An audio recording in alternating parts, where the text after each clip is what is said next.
Hi, I'm Jenny Jacobs. And I'm Scott Jacobs. We have been married for over 20 years and we have 2 teenage boys. And a dog. And a dog.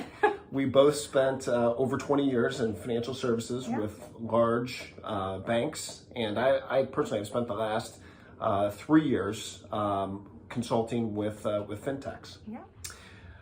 I think the piece of advice that I would give to other couples is that you need to have time for the two of you as well. It's easy to get sucked into, the kids have practices during the week, and everyone needs to shift and adjust according to the kids' schedule, and you have to do that from time to time. But I think you need to reserve time for just the two of you. So Jen and I will have either happy hour or go out to dinner or what have you once a week. Go hiking, just with the two of us, where we can spend time together and focus. Again, it's planning with what we have upcoming for the week, but also just prioritizing our marriage and what's important for the two of us and what we've done to what we did early on as we were falling in love, and what we do now to stay in love and to keep the focus on the marriage as a whole. Yeah, and I think those conversations are always a blend between things that are really tactical, like, hey, this is going to be a busy week. We've got the kids have this, and that. How are we going to handle that? As well as like bigger picture, longer term things, when do we want to retire? Where do we want to retire? What do we want to prioritize saving for? So it's those kind of conversations too that make sure that we're not just focused on the near term, but also what the future is going to hold for us. And Scott mentioned some different things going on.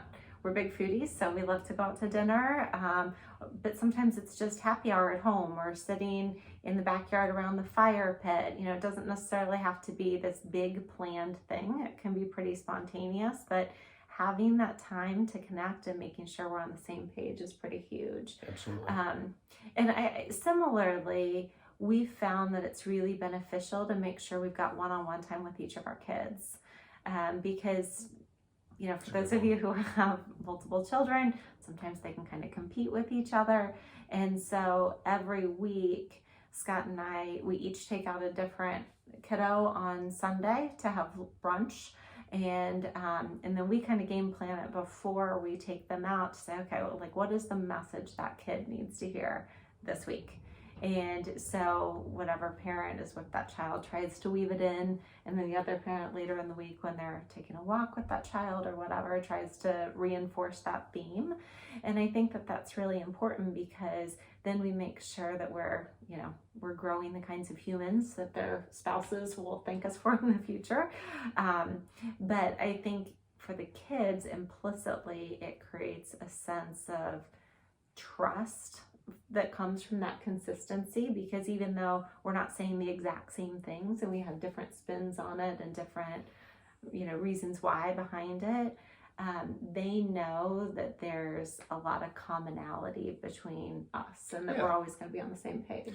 And at the end of the day, we want to be role models for our kids, and having a consistent message across the board to the kids is really important, and that they see us, that we're prioritizing the marriage and again, being an example for the kids that they can hopefully take forward once they ultimately get married and raise their kids. Yeah. So absolutely.